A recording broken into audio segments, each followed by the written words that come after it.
Hola, esto es Crisis en el Aire. Bienvenidos al episodio 197 de nuestra sexta temporada. Este podcast es producido por la revista Crisis. Todos los sábados a la mañana te invitamos a tirar del hilo de la coyuntura. Hoy conducen Jimena Tordini, Mario Santucho y Juan Pablo Hudson. La tangente está a cargo de este último, de Juan Pablo Hudson. Seleccionamos 3 temas relevantes, los laburamos y te compartimos un análisis crítico. Hoy, la madre de todas las internas, Milei en la pobreza y en Rosario de eso no se habla.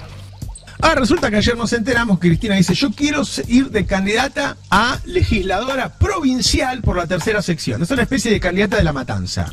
¿Qué no se puede creer? Que Cristina, presidenta de la nación, 2 veces, una vez vicepresidenta, quiera ir a un puesto tan menor. Este anuncio es una ruptura. Es decir, bueno, vamos a ir separados y listo, ya está. ¿Qué no se puede creer? Destacar los datos de pobreza que reveló el INDEC esta semana. La baja, como ustedes ya bien saben, fue sustancial en el último año, situándose en el último semestre, en el que se mide hasta el 31 de diciembre de 2024, en 38,1%. Y de esto se desprenden algunas conclusiones. Primero, el eslogan "el Estado presente" es efectivamente una estafa. En Rosario, una ciudad que estaba completamente atormentada por el narcotráfico, gracias al Plan Bandera encabezado por la ministra, vimos el índice de criminalidad más bajo desde 2006, con menos de 100 crímenes registrados. Hoy, el primer tema de Crisis en el Aire es la carrera electoral luego de la definición de las listas en Cava y el crack del peronismo bonaerense. Lo estiramos todo lo que pudimos, pero finalmente ha llegado la hora de hablar sobre las elecciones de medio término que tendrán lugar este año 2025. ¿Por qué lo estiramos tanto?, se preguntarán ustedes. Bueno, 2 respuestas. En primer lugar, porque lo más probable es que a partir de ahora todos o casi todos los episodios tendremos que referirnos a este temita y un poco aburre, ¿verdad? Y por otro lado también porque tenemos la sensación de que no habrá buenas noticias que vengan de ahí. Así que les pedimos que no nos echen la culpa a nosotros si a veces la cosa se pone un poco bajón. El famoso no maten al mensajero, ni a la mensajera en este caso. La elección que inaugura el calendario electoral y de la que vamos a empezar hablando hoy será en la provincia de Santa Fe el 13 de abril, es decir, el domingo que viene, no mañana si ustedes están escuchando el podcast un sábado, sino el siguiente domingo. El tercer bloque de este podcast, nuestra ya célebre sección Por la Tangente, estará a cargo de Juan Pablo Hudson, que va a hablar sobre el elemento clave de este comicio, que es la violencia criminal en Rosario y el esquema de gobernabilidad que se instaló para intentar barrerla debajo de la alfombra. No se pierdan, escuchen el episodio hasta el final. Por eso ahora, en esta primera parte de Crisis, vamos a analizar el mapa político porteño, que es el otro componente de este primer episodio sobre las elecciones, ya que el sábado pasado terminaron de definirse las listas que competirán en el comicio local, que va a tener lugar el 18 de mayo.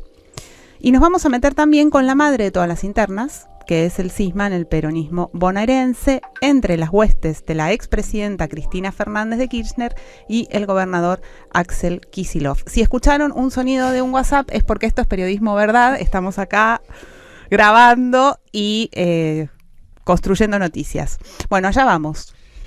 Sí, Jimé, empecemos entonces con el comicio en la ciudad de Buenos Aires, en la capital federal, donde, como decías, quedó conformado el tablero de opciones. Y en un primer vistazo, la verdad es que no pinta nada bien la cosa. El primer dato relevante es que se presentaron 18 listas. Sí, 18 listas.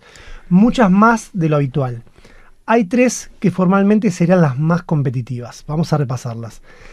La que armó el oficialismo macrista, es decir, el PRO, bajo el rótulo Buenos Aires Primero, encabezada por Silvia Los Penato, que alguna vez coqueteó con el progresismo. Esto quedó ya muy atrás. Pero hoy vota todas las leyes propuestas por los libertarios. El segundo espacio, que estaría disputando los primeros puestos, es el peronista, que se presenta como Es Ahora Buenos Aires, con el radical Leandro Santoro como primero en la lista. La tercera propuesta que se proyecta para intentar ganar el comicio porteño es la libertaria, monitoreada directamente por Karina Milei, la jefa, o el jefe, con el vocero presidencial Manuel Adorni como cabeza de serie. Estos 3 espacios políticos sufrieron rupturas que podrían sacarles votos, aunque hay que ver en qué dimensión. Vamos a retornar enseguida a este asunto, pero antes te proponemos escuchar el análisis de un amigo, Daniel Tonietti, a quien no le gusta que lo presenten como periodista, por eso no vamos a hacerlo, y que conoce bien la política porteña. Le pedimos que nos diga cuáles son las características principales de esta disputa que se viene y nos envió el siguiente audio. Análisis de las elecciones en la ciudad de Buenos Aires. 3210, Daniel Tonietti. 3 criterios para compartir con ustedes. Primero, se desordenó el sistema electoral. Se derogaron las PASO, pero a la vez, el efecto político, se provocaron unas PASO. Paso a explicarlo matemáticamente.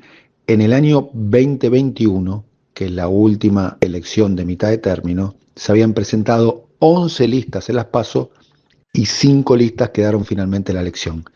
En este caso, en el 2025, 16 listas van a ir a la elección. Un sistema completamente atomizado.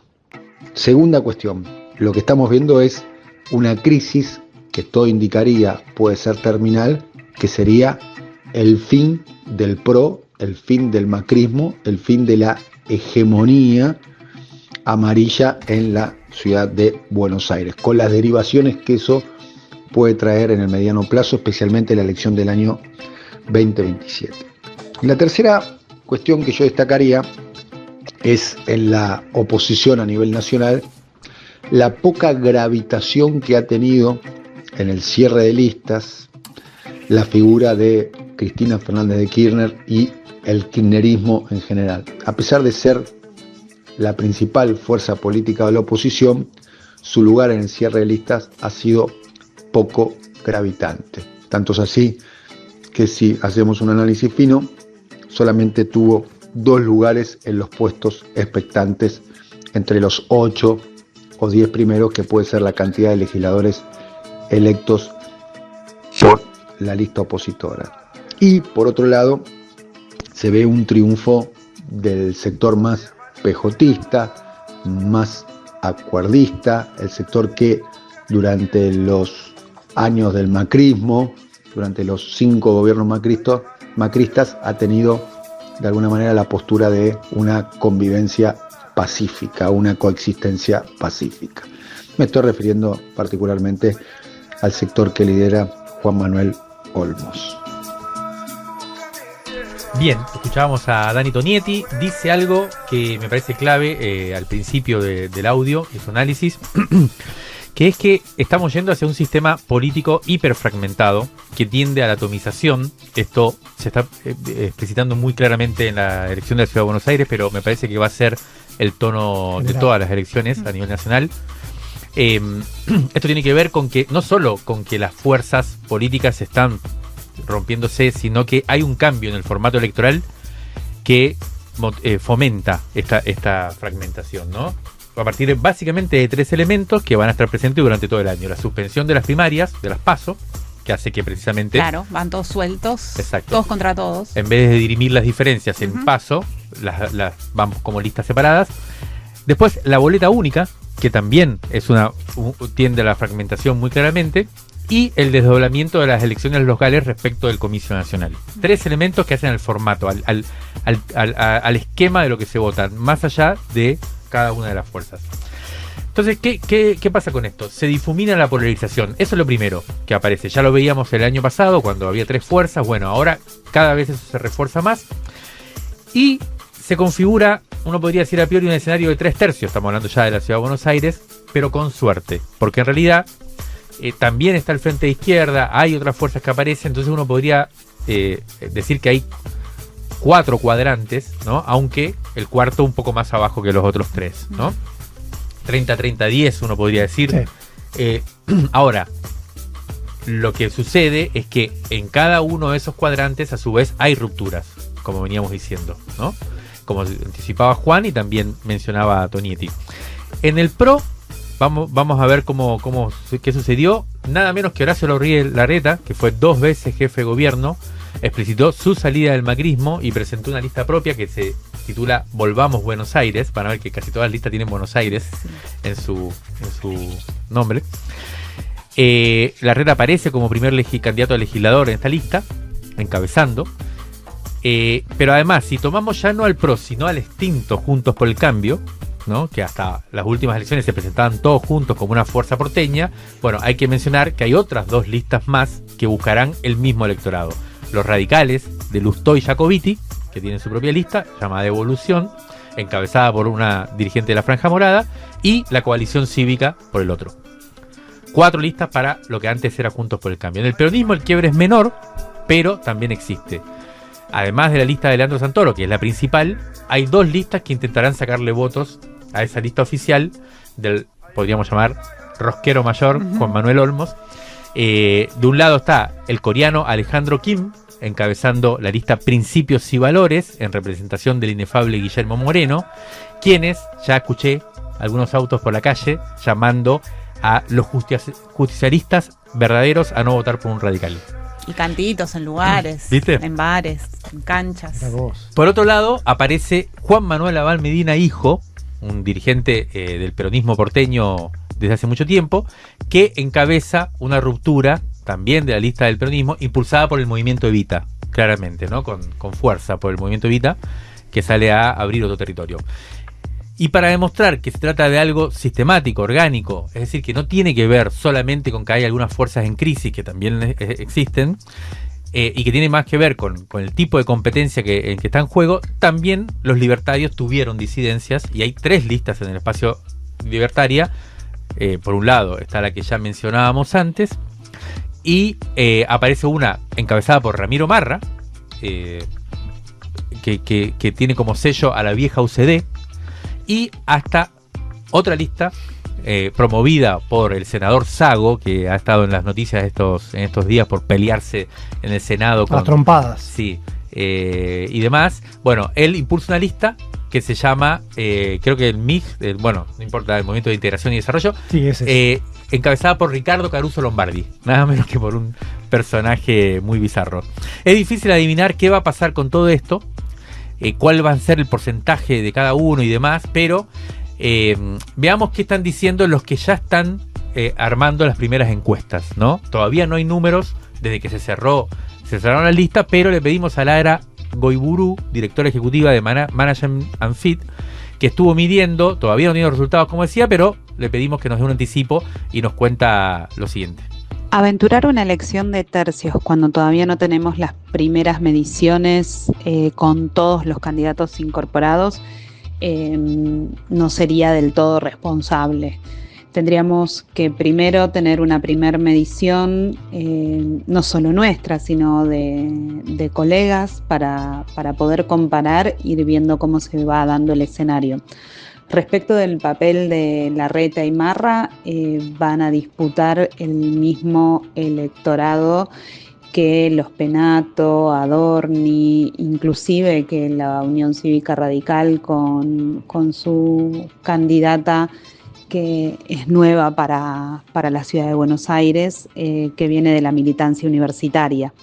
En este sentido, la fragmentación que hay del voto de centro-derecha, el voto tradicionalmente antiperonista de la capital, es importante. Son muchos los candidatos que van a ir a buscar al mismo sector del electorado. Y mientras Marra viene del riñón de la Libertad Avanza y puede disputarle voto a Adorni, y Larreta ha sido el candidato a presidente del PRO, con lo tanto le va a ir a disputar voto al PRO.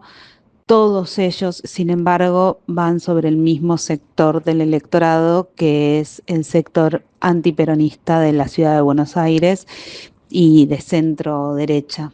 Pero como decíamos, tampoco es que desde el peronismo o desde el progresismo están no fragmentados, más bien todo lo contrario. Si bien sabemos que Leandro Santoro venía encabezando la preferencia del voto antes de ser designado candidato oficialmente, y podemos prever que hoy siga teniendo porcentajes altos, siendo ya efectivamente candidato, en ese sector del electorado también están las opciones del morenismo con Kim y de Juan Manuel Abal Medina, que si bien no prevemos que tengan altos porcentajes, pueden quitar algo de este voto a Leandro Santoro. Vamos a dejar un momento el panorama capitalino al costado y nos vamos a ir hacia la provincia de Buenos Aires, donde sucede la madre de todas las internas, que es el cisma en el peronismo bonaerense. La disputa a cielo abierto entre Cristina Fernández de Kirchner y Axel Kicillof adquirió ya un punto de no retorno, donde todo parece encaminarse hacia una ruptura. Anduvimos conversando con dirigentes territoriales del peronismo. Uno de ellos nos decía, justo cuando lo tenemos por primera vez en la mira a Milei, estamos haciendo este papelón. La pelea formalmente es por el esquema electoral en la provincia más grande del país. El actual gobernador quiere desdoblar las elecciones provinciales de las nacionales y la expresidenta quiere que todo se vote en octubre. Cada uno de ellos, cada una, tiene su argumento táctico y también se apela a razones logísticas, pero en el fondo es obvio que se discute algo más estratégico, que es la conducción del proceso político. No tanto quién conduce, sino quizás cómo se conduce. Axel reconoce el liderazgo de Cristina, pero no acepta subordinarse de manera ciega, pretende tener voto en el diseño de la estrategia, y todo parece indicar que no hay lugar para esa exigencia en el núcleo duro kirchnerista. Le pedimos a la analista política María Esperanza Casullo, que tiene la virtud de mirar este culebrón desde otro lado, desde el sur del país, más precisamente desde Neuquén capital. Es profesora, María Esperanza Casullo, en la Universidad de Río Negro. Le pedimos su opinión sobre lo que está en juego y nos mandó el siguiente audio que lo recomendamos especialmente. En principio yo creo que la interna en sí no está mal. Me parece que es ineludible que el peronismo, después de 4 años de gobierno malo y después de una derrota muy dura, tenga un proceso de reconfiguración de cuadros dirigenciales, de liderazgo, de discusión interna. Creo que el problema es cómo la interna se está desarrollando concretamente. Termina siendo una interna de la interna. Tal vez uno hubiera esperado que la discusión se dirimiera entre una persona o un conjunto de personas cercanas al kirchnerismo y por ahí figuras de un peronismo más tradicional, digamos, gobernadores, figuras de las provincias, alguien surgido de otro palo. Entonces hay una primera cuestión que no se entiende, que es que son dos figuras que a priori parecen ideológicamente cercanas. No es inteligible para la sociedad en su conjunto y lo que es más grave, no es inteligible, creo yo, para los militantes o los simpatizantes de esos propios espacios, que no entienden muy bien por qué es tanta el enfrentamiento entre dos figuras que aparecían como cercanas. La segunda cuestión que creo que es problemática es que así como está planteada hoy es una interna muy bonaerense y que es muy poco atractiva y muy poco convocante para alguien que no esté muy metido en ciertos circuitos de la provincia de Buenos Aires. No hay ninguna discusión de un proyecto, digamos, nacional, no se ven esfuerzos de recorrer el país, de construir alianzas o movimientos en las provincias, no hay viajes al interior prácticamente, aparece como una cuestión muy defensiva, o sea, en un punto es contradictorio el deseo de quedarse con o de alambrar la provincia de Buenos Aires y el deseo de construir un movimiento amplio que sea capaz de ganar y de conducir la nación, ¿no? O sea, o se alambra una cosa o se construye hacia afuera. Entonces creo que esto es lo más raro, que una interna así puede terminar no ampliando el peronismo en función de movilizar, entusiasmar a sectores que se vean convocados por diferentes visiones, sino incluso achicándolo, transformando la discusión en una dinámica que entienden pocas personas y que importa a un territorio bastante acotado. Bien, la escuchábamos a María Esperanza Casullo, me pareció muy interesante cómo lo cuenta, ¿no? Desde otro lugar, mostrando un poco, ¿no? Que no solo el peronismo en la provincia de Buenos Aires, incluso ni siquiera el peronismo, el kirchnerismo se está rompiendo, sino que además se está encerrando, Sí. ¿no? Lo que dice María Esperanza Casullo es que se está achicando, por lo tanto, justo en el momento en que más bien debería salirse a ampliar, a reconfigurar, a repensar, se encierra en la provincia de Buenos Aires.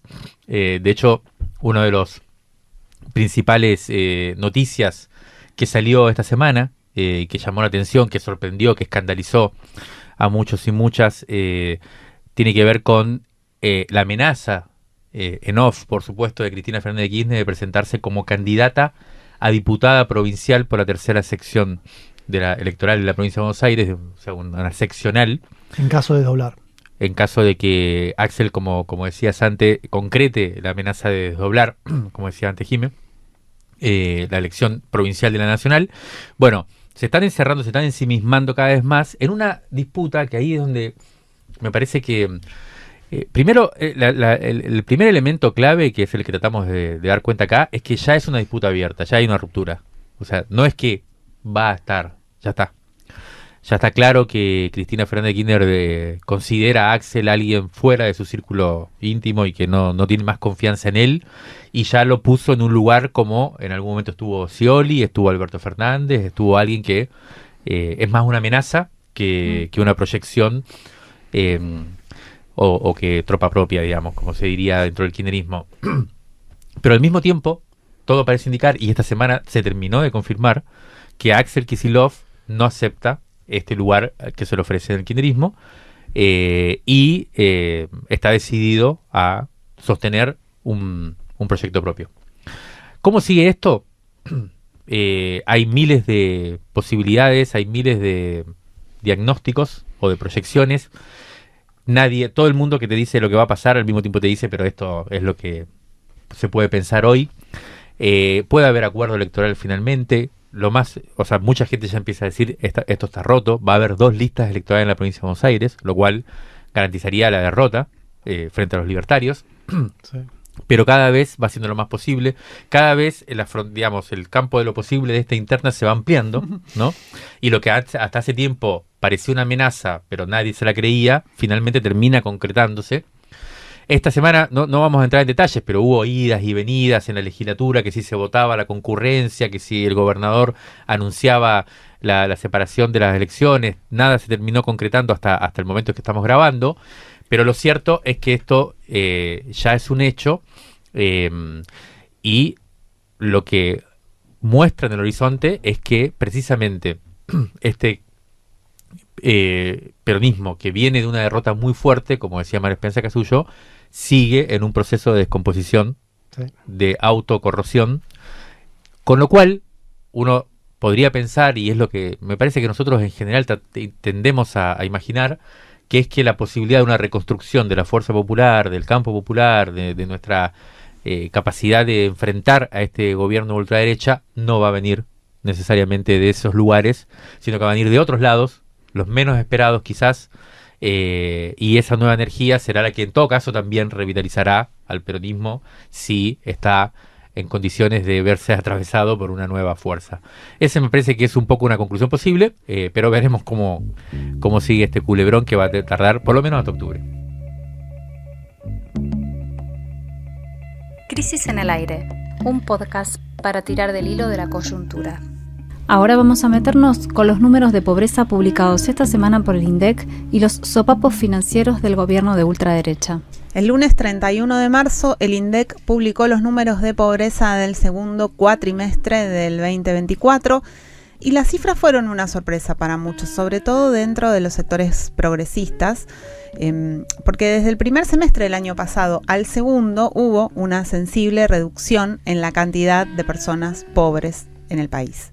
Pero al mismo tiempo que el gobierno festejaba las estadísticas como un gol de media cancha, tenía que salir a dar explicaciones sobre otro asunto muy relacionado, el nuevo acuerdo que está negociando con el Fondo Monetario Internacional, del que hay más dudas que certezas.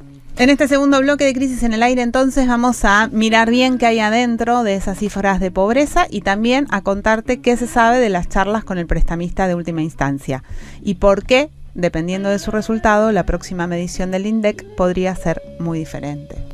Como decía Jime, las cifras de pobreza publicadas el lunes muestran un gran descenso.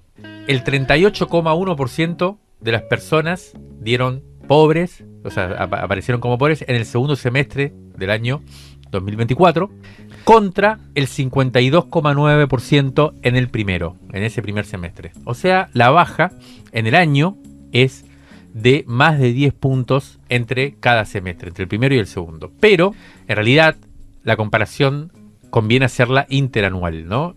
El gobierno, en este caso, también sale ganando. Si comparamos el segundo semestre de 2023, en el cual había 41,7% de pobres, o sea, cuando terminó el gobierno de Unión por la Patria, con el actual guarismo, que es de 38,1, hay más de 3 puntos de diferencia favorable al gobierno libertario. Habría 20 días del final de diciembre cuando asume Milei que está la devaluación. Y que se le cuentan también entonces al gobierno de Milei. Ok. Una partecita. Bien. Sin embargo, uno podría decir que a nivel estadístico tiene motivos el gobierno para festejar.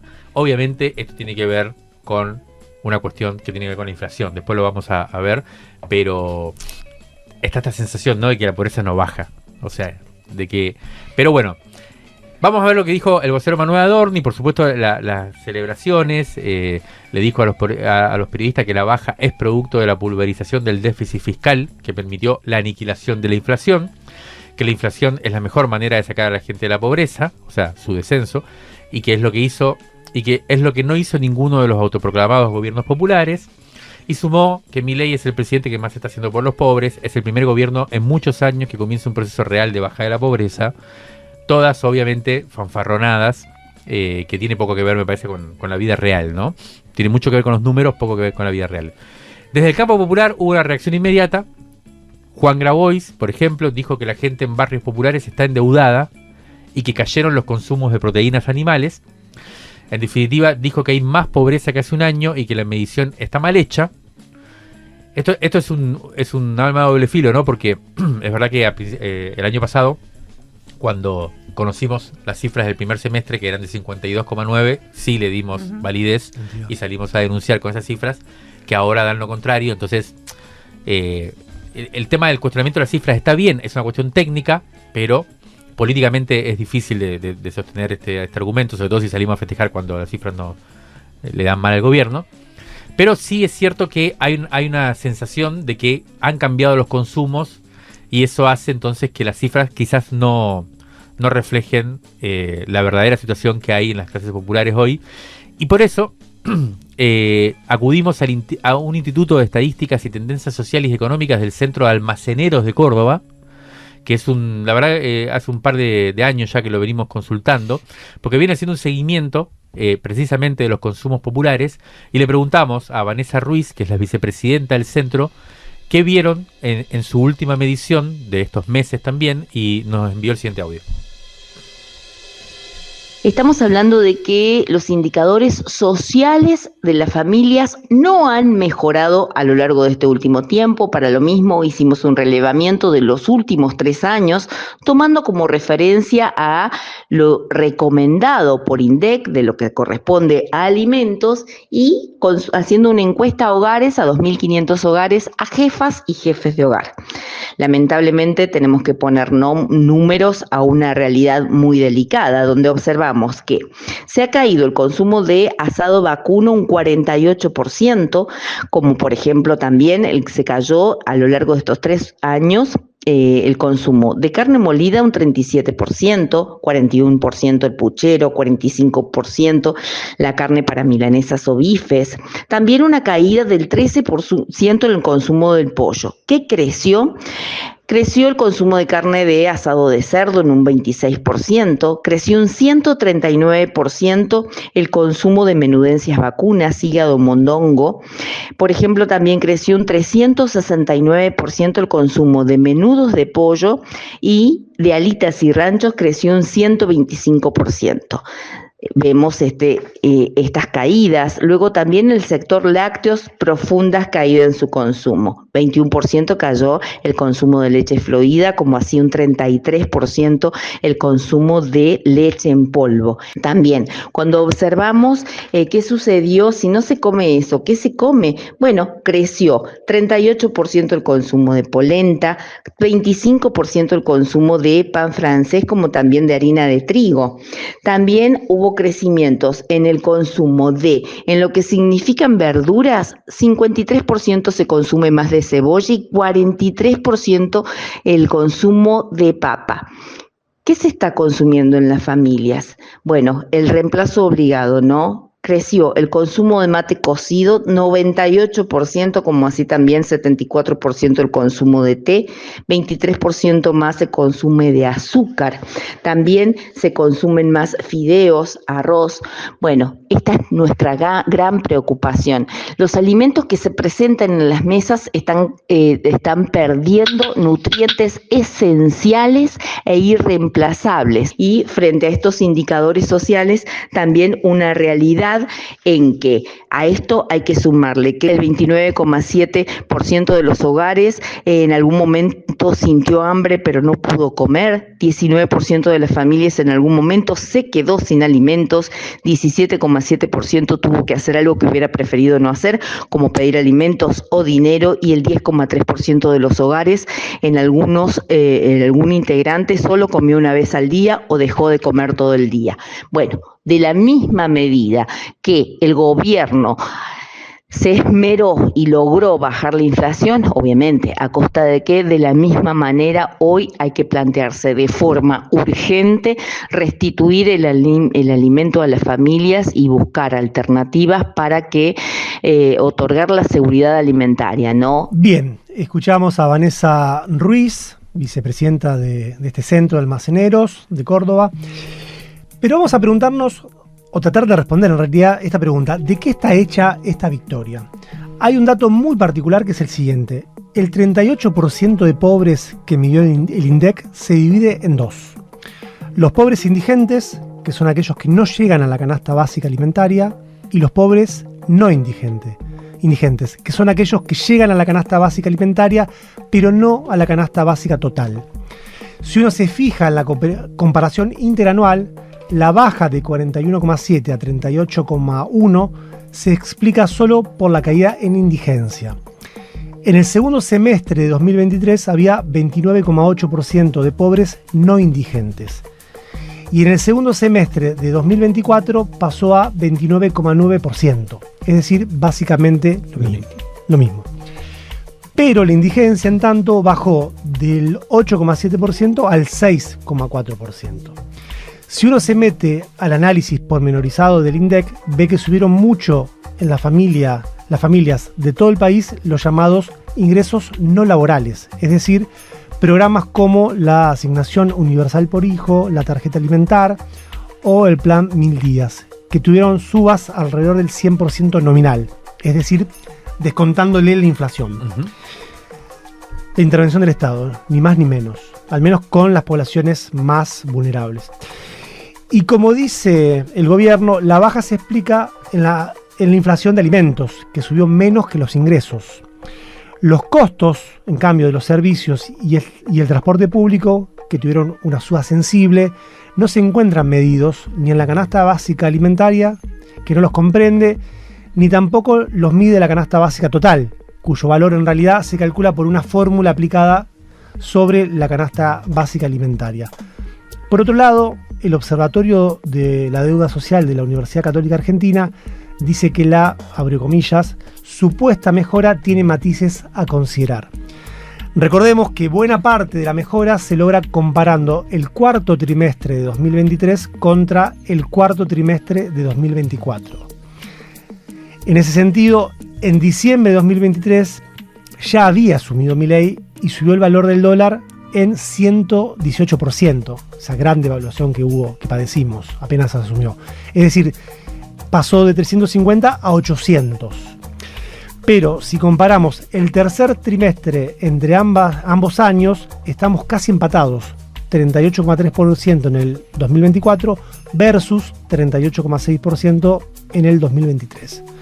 Desde la UCA dicen, esto es textual, nada cambió significativamente si consideramos el nivel de empleo y el valor real de las remuneraciones y haberes. En promedio son muy similares a la situación del tercer trimestre de 2023. Bueno, en definitiva, la baja de la pobreza tiene que ver principalmente con la baja de la inflación. Y hoy la principal explicación de eso es el ancla cambiaria. Es decir, que Milei tiene el dólar pisado con una devaluación mensual de apenas el 1%. Esto es el famoso crawling peg. Pero sostener este tipo de cambio cuesta dólares, muchísimos dólares. Desde que Luis Caputo dijo hace ya 2 semanas que el nuevo acuerdo con el fondo podría traer un nuevo esquema cambiario, el Banco Central está perdiendo divisas a diestra y siniestra todos los días. Nuestro equipo de investigación hizo los siguientes cálculos. En los últimos 13 días hábiles, el gobierno vendió dólares 12 de esos 13 días hábiles por algo así como 1.800 millones de dólares. Durante esta racha vendedora, que empezó el 14 de marzo, las reservas internacionales brutas pasaron de 28.000 millones de dólares a 25.300 millones, o sea, una sangría de dólares. La inestabilidad proviene del desarme de operaciones de carry trade. Ante una devaluación, la tasa en pesos puede no rendir, y también de los importadores trayendo todo lo que pueden con el dólar a este precio. Bueno, el gobierno está en una etapa definitoria. Se encuentra negociando un nuevo acuerdo con el Fondo Monetario, que ya tiene aprobado por decreto en diputados, pero del que no se sabe mucho. La semana pasada Caputo y la titular del organismo, Kristalina Georgieva, confirmaron que Argentina pidió 20.000 millones de dólares de financiamiento total. Se supone que 6.000 millones serán de fondos frescos y los otros 14 para refinanciar lo que Argentina tiene que pagar en los próximos 4 años. Pero como decíamos, no se conoce el cronograma de pagos, menos se conoce el esquema cambiario, es decir, con qué se reemplazaría el crawling peg del 1%. El mercado quiere saber de qué se trata y, ante la duda, está dolarizando sus activos y poniendo presión sobre el tipo de cambio y, por lo tanto, sobre el proceso de desinflación. Bueno, le pedimos a Miguel Pelle, expresidente del Banco Central, que nos cuente cómo llega la Argentina a el acuerdo número 23 que firmaría con el Fondo Monetario Internacional. Nos dijo lo que vamos a escuchar ahora. La Argentina está atravesando un nuevo momento crítico. Tiene que ver con que sus exportaciones no tuvieron la dinámica que se esperaba. Se estaba esperando que el año pasado se exportaran más de 80.000 millones de dólares y este año también. El año pasado se exportaron menos de 80.000 millones y este año se esperan 82.000 millones de exportaciones. Esto se debe a que las inversiones que permitirían la exportación de hidrocarburos se están demorando hasta finales del año 2026, comienzos del año 2027. El gobierno confió toda su estrategia macroeconómica en el cuadro recesivo que iba a producir una fuerte devaluación y el recorte de gasto, descuidando la brecha externa, y a partir del segundo semestre del año pasado comenzó a presentar debilidades que este año se están expresando en caída de las reservas y ventas de divisas por parte del Banco Central. El gobierno también había hecho una apuesta a que que con el ajuste fiscal y el programa recesivo que había aplicado iba a poder acceder a los mercados internacionales de deuda. Esto no ha sucedido y, al igual de lo que ocurrió a fines del año 2017, está pidiendo el auxilio del Fondo Monetario Internacional, esta vez por montos menores. Aquella vez fue por 50.000 millones, esta vez es por 20.000 millones.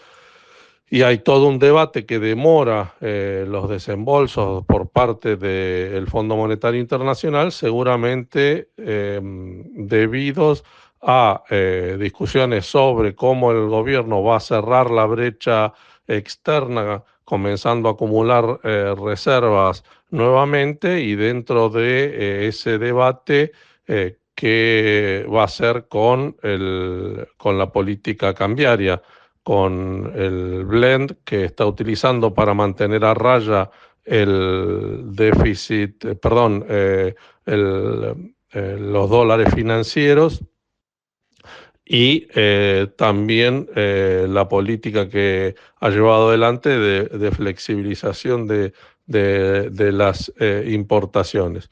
Como digo, la dinámica de las exportaciones, el no acceso a los mercados internacionales han puesto en cuestión a la política económica del gobierno, que se centró exclusivamente en un programa recesivo y de reducción del déficit fiscal. Ahora descansa en manos de que decida el board del Fondo Monetario Internacional con respecto al volumen del financiamiento que le va a dar, a la aplicación que va a poder tener de esos recursos y a las exigencias, especialmente en lo referido a la acumulación de reservas y a la política cambiaria del gobierno, para que esa negociación se destrabe.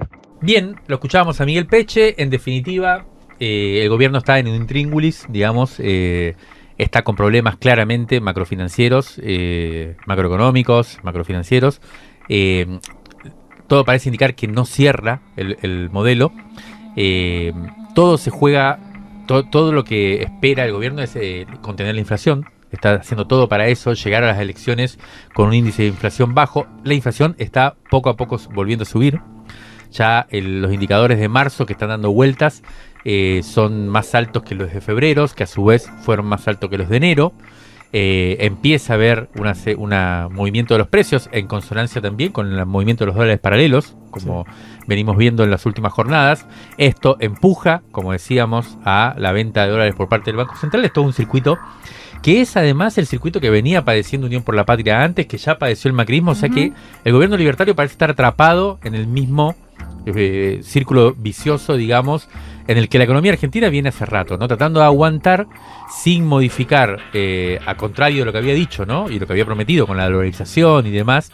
Sin modificar el tipo de cambio. Exacto, con un tipo de cambio alto, con un dólar muy barato, lo que significa que es un peso sobrevaluado, que no se puede sostener. Por eso, el gobierno libertario ya pone todas sus fichas en un acuerdo con el fondo, que es lo que venimos viendo y que está claramente complicado. Obviamente no sabemos bien, ahí Miguel Peche un poco trataba de interpretar, él tiene mucha experiencia, Miguel Peche ha estado en unos cuantos de esos 23 acuerdos con el Fondo Monetario, sobre todo los de este siglo, porque él fue básicamente una de las principales figuras del Banco Central en los últimos 23 años o 20 años, y nos contaba que evidentemente ahí hay una discusión que no cierra, ¿no? En la cual obviamente el fondo está pidiendo devaluación al gobierno, que no quiere hacerlo. Y hay una pregunta que cada vez se instala más y es difícil de resolver, pero que también estaba a principio del año pasado, y por eso también me parece que es importante tomarla muy con pinzas, que es la sensación de que esto va a estallar, ¿no? Cada vez empieza a escuchar más gente que dice esto va a estallar. Estuve consultando con alguna gente y aparece esto de vuelta, que sin embargo ya estaba también al principio del año pasado. Yo creo que la gran novedad de este año, que tenemos que ver qué significa, pero que tampoco estamos pudiendo entender del todo, es la aparición de Donald Trump en Estados Unidos. Uno podría pensar que es su gran carta también para Milei. De hecho, esta semana fue de urgencia a ver a Donald Trump a Mar-a-Lago, digamos, viajó hacia allá Milei de manera sorpresiva para conversar sobre cosas que nunca nos vamos a enterar, digamos, en principio. Pero también es cierto que esta semana, lo vamos a desplegar en el newsletter El Mundo en Crisis, Donald Trump hizo un quilombo enorme con los aranceles, lo cual significa más problemas financieros y para Argentina. Cayó la bolsa, cae en aumenta el riesgo país. En principio no parece estar favoreciéndole tampoco particularmente a la Argentina. Entonces está todo muy en el aire. Muy difícil generar vaticinios. Hay una crisis que parece crecer, pero a su vez nadie sabe si va a estallar. Crisis en el aire, un resumen recargado de la semana que ya se va y algunas pistas de lo que viene. Investigación política con formato sonoro. La tangente de hoy estará a cargo de Juan Pablo Hudson, quien vuelve a Rosario para pensar un tema del que ya casi no se habla. En este tercer momento de Crisis en el aire vamos a viajar hacia Rosario, hacia mi ciudad natal. Si bien me crié en otra localidad, en San Nicolás, viví en Rosario desde los 18 años hasta los 38, cuando finalmente me mudé para acá. Dentro de una semana Santa Fe abrirá el calendario electoral. Se realizarán las primarias para elegir concejales y también habrá un plato muy fuerte, creo que es el plato principal: las elecciones de convencionales constituyentes para la reforma de la Constitución provincial. Una de las listas principales la encabezará el propio gobernador, el radical Maximiliano Puyaro, en alianza con el PRO y el socialismo. Y otra de las listas principales, Juan Monteverde, que es el líder de la principal fuerza de izquierda municipalista del país, quien luego de un acuerdo encabezará la lista del peronismo local. Sin embargo, en esta tangente no hablaremos de elecciones, sino de algo que extrañamente pasó de estar sobrenarrado a prácticamente quedar por fuera de la conversación pública, incluso de la conversación electoral. Me refiero a la violencia. Creo que vale la pena hacer un balance de lo ocurrido en esta materia durante este año y pico de gestión de la ultraderecha a nivel nacional y de Puyaro en la provincia. Empecemos retrocediendo casi 10 años, a octubre de 2013. Les pido por favor que retengan la fecha porque es relevante, mediados de octubre de 2013. En un hotel de Río Cuarto, mientras desayunábamos, entrevistamos a la querida Rita Segato junto a Mario Santucho, compañero de este podcast y de la revista Crisis, y también junto a Sebastián Skolnik, el ruso, un amigazo e investigador militante. La entrevista fue incluida como epílogo del libro La escritura en el cuerpo de las mujeres asesinadas en Ciudad Juárez. Allí la antropóloga despliega su indispensable teoría de la pedagogía de la crueldad, basada en estudios sobre la violencia contra las mujeres en México. Durante esa entrevista le fuimos compartiendo a Rita preguntas e imágenes sobre lo que íbamos registrando en las periferias de Rosario. Estábamos muy sacudidos por la avalancha de muertos y también por la vertiginosidad de las mutaciones que presenciamos a diario junto a movimientos sociales amigos y en especial junto a los pibes que estaban y están en el centro de esta problemática. Rita, siempre lúcida, hacía el esfuerzo por poner en diálogo situaciones tan opuestas como la mexicana y la argentina. Para nosotros fue realmente esclarecedor conocer su teoría de la crueldad y los modos de pensar la violencia narco como una segunda realidad con jurisdicciones, códigos y autoridades subterráneas creadas y funcionando en espejo con las formas de gobernabilidad oficiales. La teoría de la crueldad, luego de la salida de ese libro y de otros, y con el correr de los años, se convirtió en el punto de vista hegemónico para pensar y nombrar el avance de las violencias contemporáneas. Pregnó de tal modo la conversación pública que terminó perdiendo su filo. Se fue desgastando hasta convertirse en jerga. Esto, por supuesto, a pesar de la profundidad que logra Rita ahí. Es más un problema nuestro. Lo que ocurrió fue que la crueldad se convirtió en una etiqueta rápida para nombrar procesos revulsivos, o mejor dicho, repulsivos, e incluso como un arma para acusar a otros y quedarnos tranquilos. La crueldad siempre la ponemos en otro lado. Lo que nunca nos imaginamos es que exactamente una década más tarde, en octubre, pero de 2023, sería electa una fuerza de ultraderecha en las elecciones presidenciales. La crueldad y su pedagogía habían avanzado de tal manera que se convirtieron en política de Estado, desde la periferia al centro del poder institucional. Volvamos a Rosario. En 2024 hubo 3 acontecimientos políticos centrales. El primero es el derrumbe de la cantidad de homicidios después de una década de desmadre. Este ha sido el índice prioritario que utilizamos para medir la violencia. La baja de los homicidios en 2024 fue del 65%. Y estos 3 primeros meses de 2025, si bien hubo un pequeño rebote, las cifras se mantienen estables, bajas, comparadas a otros años. El segundo acontecimiento ocurrió en marzo, hace un año, cuando en menos de una semana fusilaron a 2 taxistas, un colectivero y a un playero de una estación de servicio. El terror se apoderó en ese momento de la ciudad. Eran 4 víctimas inexplicables, no ligadas a ninguna trama delictiva. La decisión ciudadana fue encerrarse. Todavía hoy se comparan aquellos días con las primeras semanas de la pandemia, cuando las calles estaban realmente desiertas. Sin embargo, esta vez no hubo una orden estatal con amenazas de sanciones si salías. El quédate en casa se impuso espontáneamente, demostrando que penetró en nuestro cuerpo social como en su momento lo había hecho el virus. El tercer acontecimiento ocurrió en noviembre, cuando mataron a Andrés El Pichín Bracamonte, líder de la barra de Rosario Central durante más de 2 décadas. Un personaje todopoderoso, una verdadera leyenda en la ciudad. También ese día se cargaron a su principal ladero. Los 3 acontecimientos tienen un punto en común. No tienen explicaciones consistentes. Lo que prima es, y ha sido, el silencio. Sabemos casi nada de cómo y por qué ocurrieron.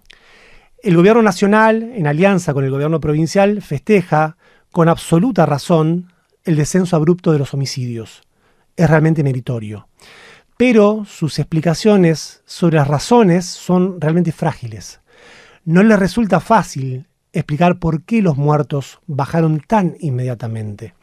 Milei y Puyaro asumieron en diciembre y los muertos se desplomaron en enero mismo. Para las fuerzas opositoras, la cosa no es sencilla tampoco, porque la respuesta no está en la superficie. Rosario no es una ciudad militarizada, ni puede denunciarse que está vigente un plan ultra represivo, ni que hay persecuciones en las periferias.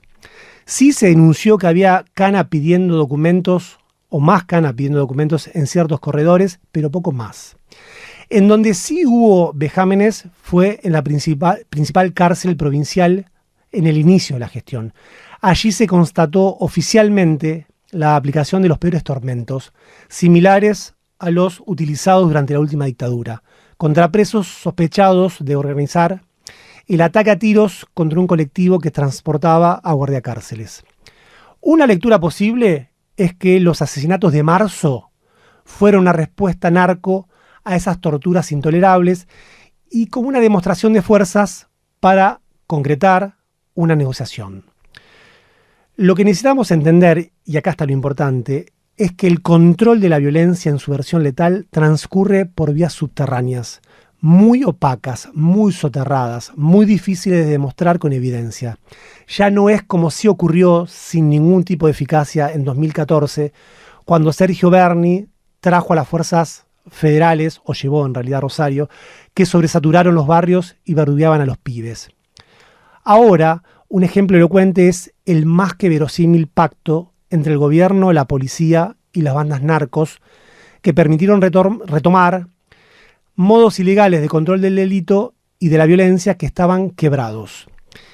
El avance sobre el Poder Judicial resulta más evidente, es más a cielo abierto, pero igual mantiene lógicas y acuerdos muy oscuros. El oficialismo nacional y el provincial, así como con la inflación, se aferran a la baja de los homicidios a sabiendas de que la población no les pide, no les reclama mayores explicaciones en la medida en que mantengan controlados esos 2 flagelos que tanto padecieron. El asesinato del Pichín es una muestra cabal de esto. No se habló más del tema.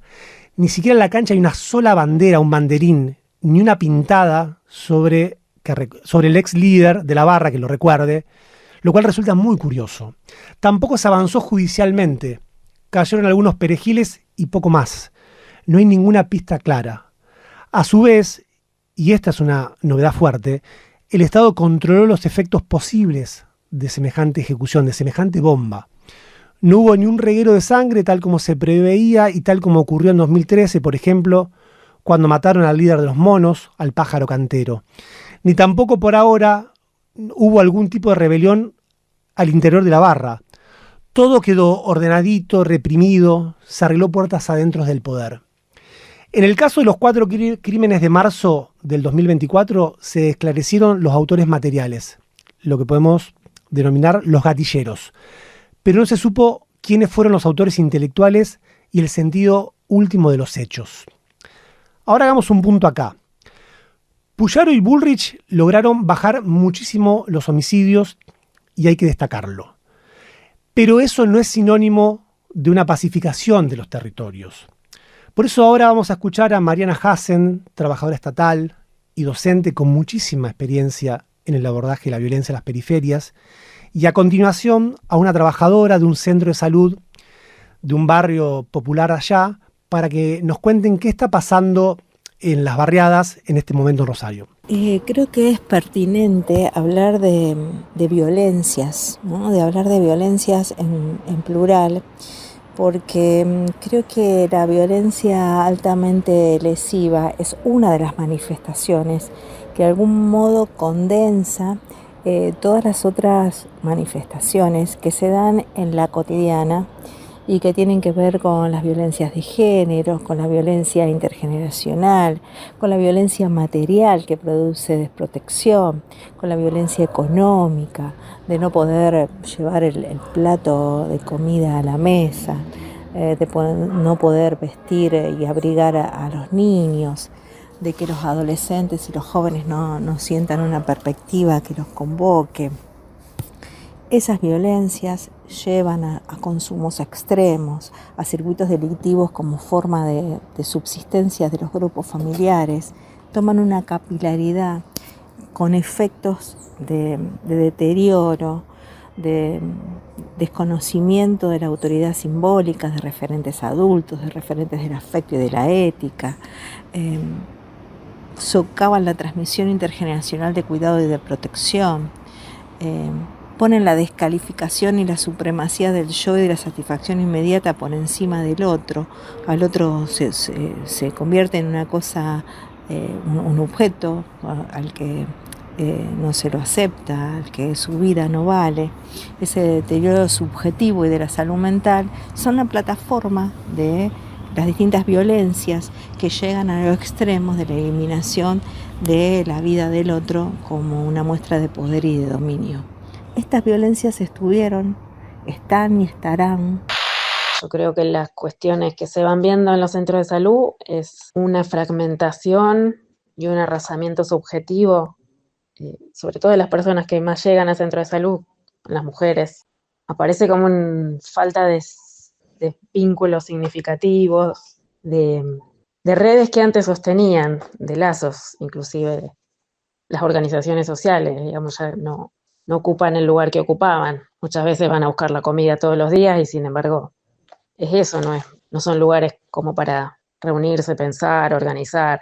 Es como un achatamiento en general y esto se ve en que llegan a los centros de salud demandando por, el mal de la época, por la angustia, los ataques de pánico. Están llegando como en mayor cantidad que en otras épocas. Estamos hablando de la población que sí llega al centro de salud.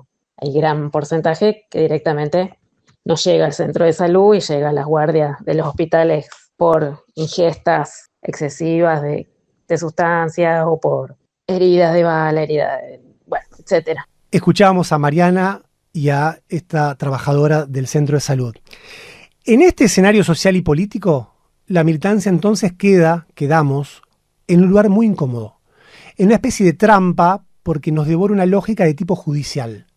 Se nos insta a que encontremos pruebas, elementos probatorios de los acuerdos subterráneos clandestinos de regular la violencia, algo realmente muy complejo de conseguir. Entonces se corre el riesgo, yo creo que el peor de los riesgos, que es quedar a expensas de un fracaso propio de esas políticas que redundaría en el aumento de los homicidios masivos, que es justamente contra lo que luchamos estos años pasados, que no aumentaran la cantidad de homicidios y de asesinatos. Cuando en enero hubo un rebote de los asesinatos, una pequeña saga de muertos, se podía leer a opositores denunciando que se había terminado la farsa de las soluciones mágicas de Bullrich y Puyaro. Ese no parece ser el camino más promisorio. Quiero terminar diciendo algo que quizás sirva para pensar hoy. Y pensar hoy la escena nacional, y ya no de Rosario. En los peores años de la ciudad, cuando los asesinatos eran moneda diaria, cuando se rompía todo en las barriadas y a la vez se entregaba Rosario al poder financiero, fuimos capaces de tomar las calles y de desplegar investigaciones desde abajo. Organizaciones sociales, medios de comunicación, como esta revista que produjo en 2013 un documental sobre la violencia, grupos de investigación militante, yo formé parte de uno de ellos, fuimos capaces de narrar los conflictos de manera autónoma, de impulsar causas judiciales que los gobiernos pretendían dejar impunes y de lograr condenas históricas. Incluso de meter en cana a toda una comisaría sospechada de asesinar y de hacer desaparecer a un joven. Tanto fue así que los protagonistas salientes de ese ciclo de luchas contra el saqueo de las tierras y contra la violencia barrial conformaron el partido Ciudad Futura, que casi gana la intendencia de la ciudad en 2023. Estuvo a pasitos. Y otros compañeros y compañeras ahora integran el valioso Frente Amplio por la Soberanía, el FAS. Lo digo de nuevo, lo mejor de la militancia que surgió de las entrañas del desastre juega en lo más alto de la arena institucional y eso es una gran noticia que nos tiene expectantes, ilusionados. Pero también, y esto hay que decirlo, esos compañeros tienen ahora otra responsabilidad pública, lo que implica límites en sus declaraciones y la aparición de otro tipo de cálculos. A la vez, la militancia barrial fue perdiendo esa capacidad de narrar con una voz propia lo que pasa, incluso fue perdiendo una voluntad de investigación propia. Lo que retornó entonces al centro de la escena es el discurso periodístico y judicial, un tipo de lenguaje y de lógica que habíamos combatido férreamente con nuestras propias hipótesis y formas investigativas. Ahora sí, con esto cierro. El 19 de diciembre de 2023, el diario Clarín publicó un documental protagonizado por los líderes de las 3 bandas narcos más importantes de Rosario: Los Monos, la banda de Esteban Lindor Alvarado y la banda del peruano Granton. Cuando esa vez los vi de cara, mirando a cámara, a esos personajes tan siniestros que siempre se habían mantenido en las sombras, pensé lo siguiente: si se dejan filmar por el mainstream porteño, por el gran diario argentino, ¿qué será lo que a partir de ahora quedará oculto, silenciado, detrás de cámara? Esto fue Crisis en el Aire, un podcast de la revista Crisis. Este episodio fue conducido por Jimena Tordini, Mario Santucho y Juan Pablo Hudson. Facundo Iglesia trabajó en la producción periodística, Hudson se fue por la tangente, la ilustración es de Brenda Greco y yo soy Flor Badaraco. Grabamos en los estudios de FM La Tribu bajo la atenta mirada de Ale De Masi, quien se encarga de la edición. Podés colaborar con este proyecto en revistacrisis.com.ar. Chau, hasta el próximo sábado.